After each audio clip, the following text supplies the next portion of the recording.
পারলাম না, বলেন তো দেখি মরার পর কি অবস্থা হতে পারে?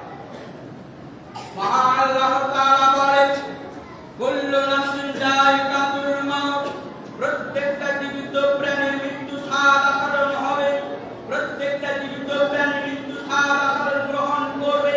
পৃথিবীতে যত প্রাণী রয়েছে, পৃথিবীতে যত জীব রয়েছে, সবাই মৃত্যু স্বাদ গ্রহণ করবে, বরং থেকে রেহাই কেউ পাবে না।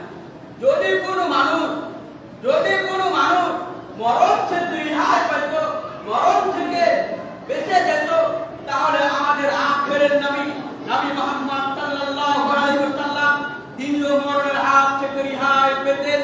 কিন্তু না, তিনি মরণের হাত থেকে রেহাই পাননি। তাকে দুনিয়া ত্যাগ করতে হয়েছে, পৃথিবী ত্যাগ করতে হয়েছে। আমরা তো গুনাহগার মানুষ, আমাদের পাহাড় পর্যন্ত গুনাহ রয়েছে, আসমান বাবার গুনাহ রয়েছে, পৃথিবীর বাবার গুনাহ রয়েছে।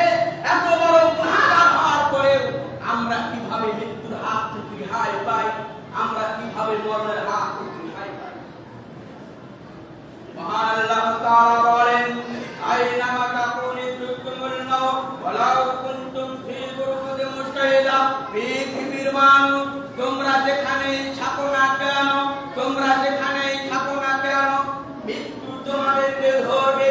পৃথিবীর মানুষ, তোমরা যেখানে অবস্থান করো না কেন, মরণ তোমাদেরকে ধরবে।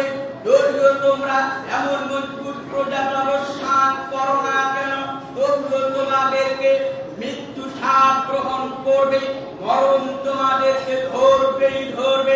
তিনি আর বলেন, কুল ইন্নাল মাউতাল্লাযী তাফিরুনা মিনহু ফাইন্নাহু মুলাকীকুম। পৃথিবীর মানুষ, হে নবী তুমি বলে দাও, পৃথিবীর মানুষ, তোমরা যে মরণ থেকে, তোমরা যে মালাকুল মাউত থেকে পলায়ন করতে চাও, তোমরা যে মৃত্যুর ভয়ে তোমরা পলায়ন করতে চাও, এই মৃত্যু তোমাদের সম্মুখীন হবে, এই মৃত্যু তোমাদের মুখোমুখি হবে, এই মৃত্যু তোমাদেরকে ধরবেই ধরবে।